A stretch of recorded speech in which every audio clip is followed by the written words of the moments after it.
I want to give all the praises and the honor to Yahweh Bahashem, Yahweh Shai Bahashem, Recha HaKodash, and double honors to the elder apostles and even the elder bishops of Great Millstone.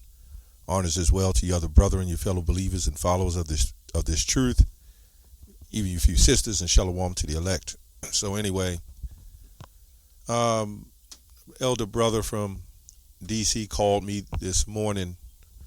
I was out and he said this situation happened with this Francis Scott Key Bridge. So I'll get into a little bit of history on him, which a lot of us know, but for the video edification.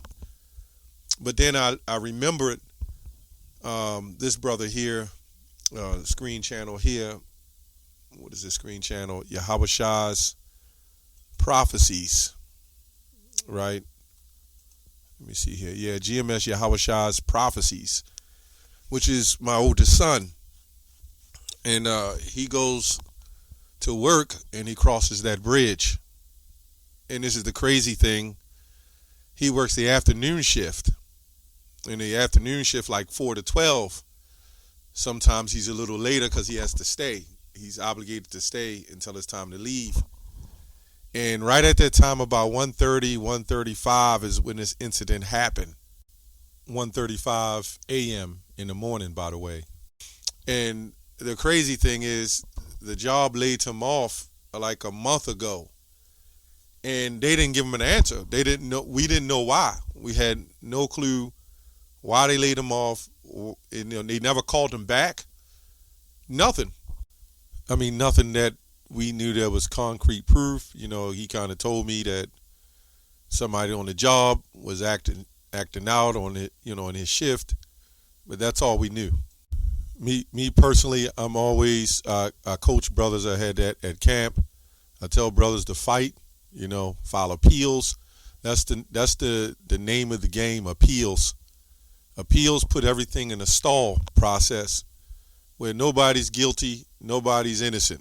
It's just right in the middle.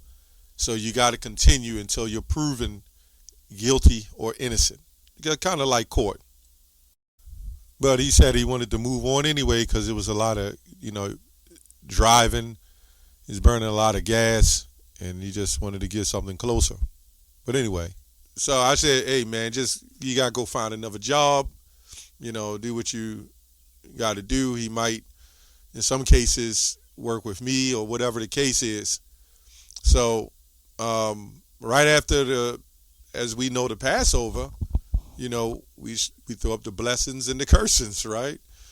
And I'd imagine this is one of the things that we were thinking about, but the Lord, the way he works, Yahweh Bashem Yahweh Shah, we had no idea something like that would happen, right? So, we know it's a lot of, media hype on it and all the things going on, but I will say you don't know the magnitude of something unless you are involved in it. Or like, can you imagine the people that rode past it 10 minutes or 5 minutes before, if they would have just been a little bit sooner, and the people that was there in the incident when it happened, or the people before it happened?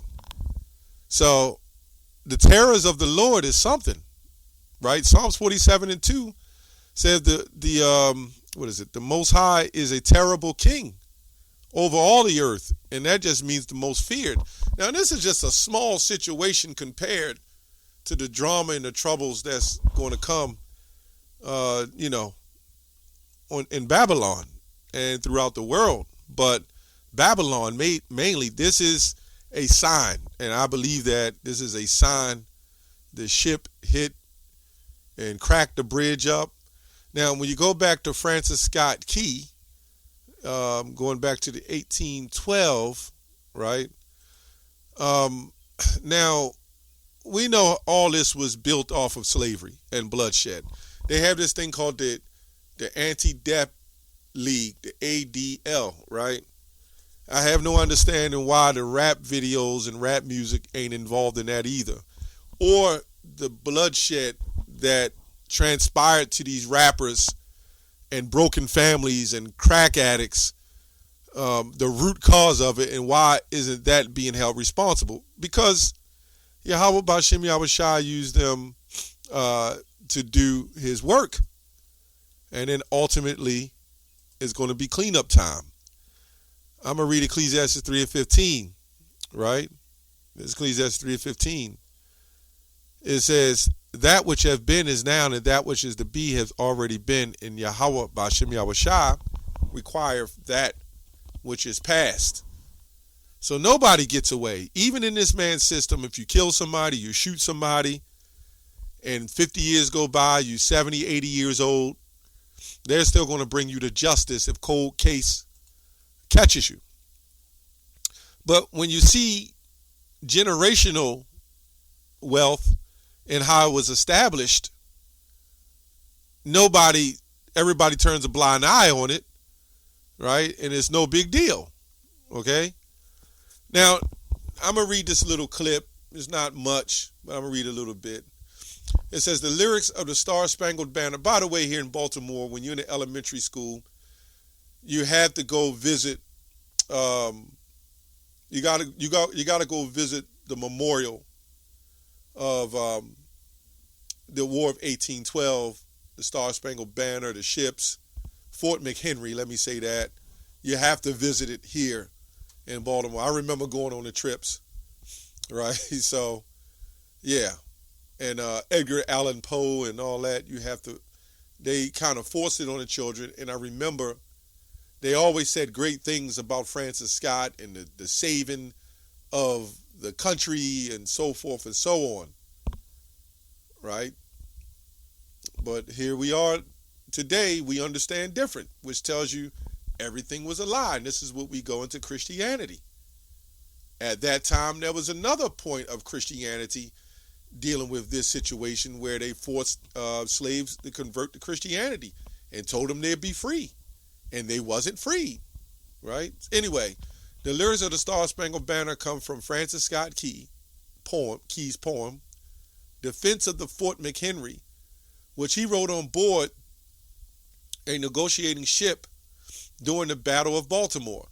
Now, we know how this man took the world. He took it by the waters, right? The War of 1812, the original poem, has 4 verses. The third verse is unusual because it contains anger directed at former slaves who fought for the British and helped defeat American forces at the Battle of Bladensburg. It says their blood was washed out their soul, out their foul footsteps. Let me read it again. It's written differently. Their blood has washed out their foul footsteps. Pollution. No refuge could save the hireling and slave for the terror of flight or the gloom of the grave. Yeah, Edom got a lot to pay for. There's no doubt about it. It says the events of the Star Spangled Banner are a bit of misconception by Francis Scott Key. He witnessed the bombardment from the ship outside the harbor and wrote the poem on board the ship. His knowledge of what was happening inside the fort was somewhat limited. Now, this is just an article, so I'm just reading it. The British, as the last-ditch effort, after failing to take Baltimore by land and unable to enter the harbor due to Fort McHenry cannons. So, I'm not going to go too far in that. Deliberately sunken ships had low water levels, decided to withdraw rockets and red glare, and the bombs bursting in air. Yeah, so we see, let's go to Nahum's 3:1. Nahum 3:1. I'm going to try to keep this short. It says, woe to the bloody city, right? It is all full of lies and robbery. The prey departeth not.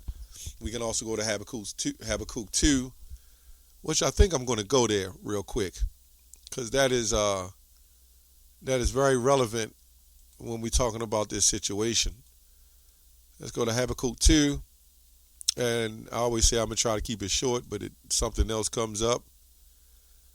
It says, yea, also, 2 and 5, yea, also because he transgressed by wine, he's a proud man, neither keepeth at home, who enlargeth his desire as hell, and is as death, and cannot be satisfied, but gathereth unto him all nations, and heapeth unto him all people. Right? So, even when you go to Antiochus, I believe it was Antiochus, who went into Egypt and took down Ptolemy, you had these situations happening, and still off the backs of Israelites. So we always caught up in the middle. But in the end result, we're the ones always suffering. Right? Let's go to Psalms. This is scripture I wanted to bring out. Jeremiah 10 and 23. I don't know if I read it. Oh Lord, I know the way of man is not in himself. It is not in man that walketh to direct his steps. So now, going back to the situation, we understand now that the Lord directed his steps not to have that job or to get laid off. And I don't even think it was laid off. I don't know what happened. He just said not to come in. Well, this is like a month ago, and they never called him back. And he's been on the job for like 4 or 5 years. So that was weird. But it's kind of crazy. Right after the Passover, we understand that the Lord directs your steps. And like I said, he may come home right around that time. He's crossing that bridge or have already crossed it. Again, this shows that we must have the fear of the Lord. Isaiah 14 and 11, the pomp is brought down to the grave, talking about his excellency, right? And the noise of the vials, right? The worms is spread under thee, the worms cover thee. Now with all that technology, this is a form of infrastructure that is constantly being destroyed, constantly being broken down, right? It's constantly, if it's not this, it's potholes, it's causing accidents and busting up people's cars and hurting people. There's pile-ups on the beltway because of potholes or because of failing brakes or because the way the people today are in such of a hurry. Their whole agenda is to be competitive and beat other people that they destroy themselves. The scripture says the love of many shall wax cold. So again, I don't know what happened with the situation.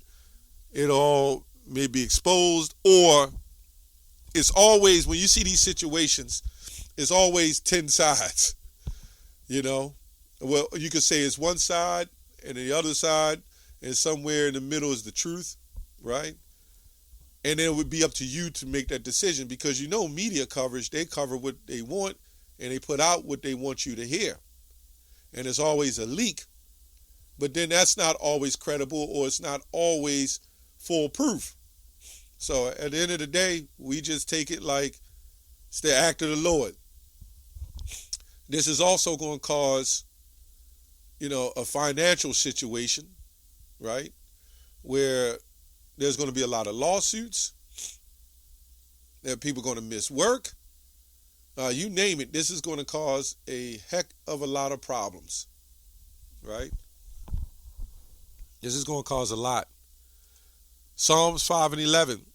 But let all those that put their trust in thee rejoice. Let them ever shout for joy, because thou defendest them. Let them also, that they may love thy name, be joyful in thee. That they love thy name, be joyful in thee. Okay? This is why the name is very important as well. So anyway, I just wanted to touch on that topic real quick. Reap what you sow. And this is just the beginning. That's all I have on that. Shalom.